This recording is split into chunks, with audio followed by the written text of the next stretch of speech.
বদরের ময়দানে এই পাশে কোরাইশ, এই পাশে মুসলমানেরা। বিশ্বনবী জালাময়ী ভাষণ দিলেন, তোমরা দেখতে পাচ্ছ এটা বদরের ময়দান না, এটা আল্লাহর জান্নাত, ওই জান্নাতের দিকে ছোট।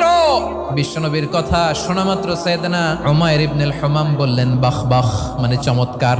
বিশ্বনবী বললেন মা ইয়াহমিলুকা আলা কাউলিকা বাখ বাখ ইয়া উমাইর, আমার এই কথা শুনে তুমি কেন বললা বাখ বাখ? ইয়া রাসূলুল্লাহ, আপনার এই কথা শুনে আমি বড্ড খুশি হয়েছি, আর আমি প্রত্যাশা করছি আমি যদি ওই জান্নাতের মালিক হতে পারি তাহলে কতই না ভালো হতো। সুবহানাল্লাহ বলেন। বিশ্বনবী বললেন উমাইর আনতা মিন আহলিহা, তুমি ওই জান্নাতের অধিবাসী, তুমি জান্নাতি। উমাইর চিন্তা করলেন আমি জান্নাতি, নবীর মুখ দিয়ে যখন বেরোইছে ওই জান্নাতে তো আমার ঢুকতেই হবে, কিন্তু হাতে 3টা খেজুর খেয়ে যদি জেহাদের ময়দানে যাই তাহলে জান্নাতে যেতে তো দেরি হয়ে যাবে। এই চিন্তা আসা মাত্রই খেজুর 3টাকে তিনি ছুঁড়ে মারলেন, তলোয়ার বের করে আল্লাহু আকবার বলে বদরের ময়দানে ঝাঁপিয়ে পড়লেন। আল্লাহর শত্রুদেরকে কচুকাটা করে এক পর্যায়ে শাহাদাতের সুধা পেয়ে নিজেও জান্নাতি হয়ে গেলেন। পড়েন সুবহানাল্লাহ।